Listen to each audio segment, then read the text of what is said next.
this is Jake of the FORGEHUB video crew, and today I have something awesome for you.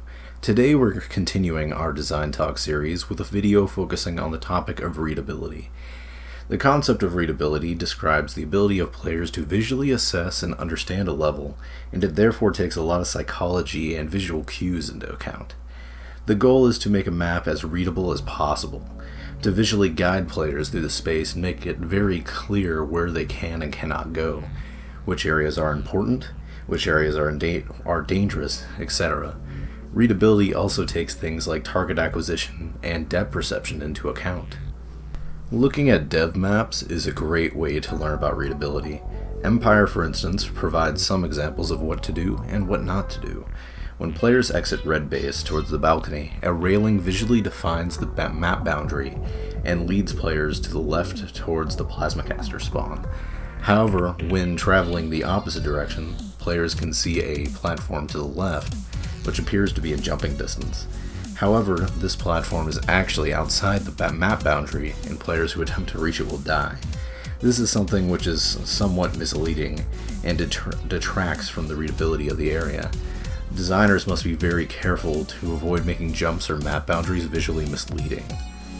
In addition to making a space readable for navigation's sake, a designer can also use visuals to enhance gameplay. Using contrasting colors and textures on walls, floors, and ceilings aids with depth perception.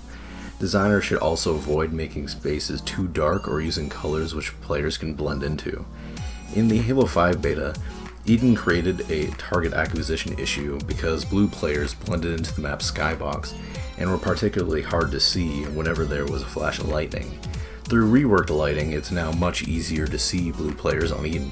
Visual noise and clutter can also detract from readability, so designers must walk the line between providing enough visual detail to immerse players and avoid so much detail that it becomes distracting or interferes with target acquisition. Players also must be able to orient themselves on a level without too much difficulty.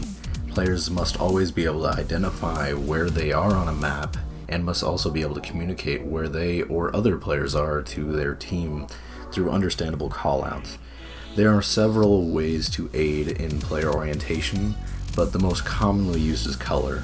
Using colored items to designate an area such as red or blue is a great way to help players intuitively orient themselves and make callouts. However, relying too heavily on color can lead to what is commonly referred to as the Crayola effect, where a map houses too many brightly colored items. This can detract from player immersion and make a map look worse aesthetically. Regret does a great job of using subtle color cues to help players orient themselves through its use of foliage.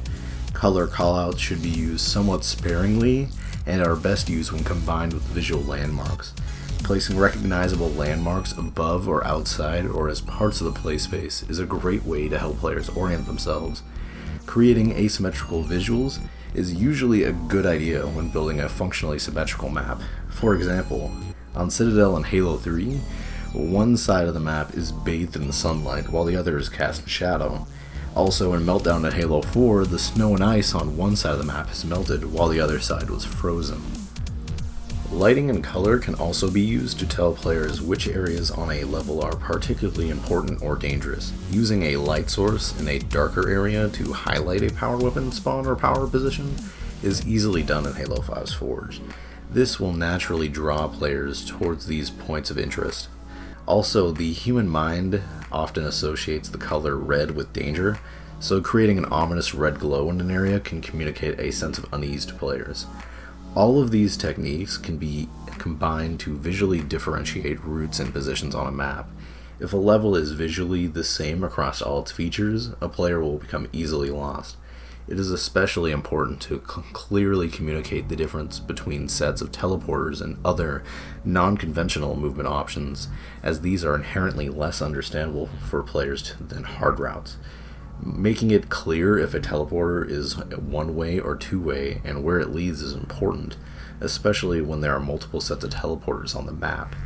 The best way to assess how readable your level is to bring testers in to play it and to observe how fluidly they move around the map. Do not explain your map or parts of your maps to the testers beforehand, as this will affect how the testers view playing the map and will thus invalidate your testing. If players can easily pick up the gist of a layout and intuitively move through the space without getting hung up, then you have succeeded. Players should understand the basic aspects of a layout with just a few games, but of course building in subtle nuances that may take many games for players to understand, and will add depth to the player experience. Making a map intuitive and giving a map a complex learning curve are not exclusive from each other. A level doesn't need to be simple or dumbed down to be readable, but it needs to be intuitive for players to understand. Luckily for us, Halo 5's Forge will offer a ton of freedom in how we visually define our levels. Thank you for watching. This has been Jake of the FORGEHUB video crew, and I'll see you guys next time. Laters.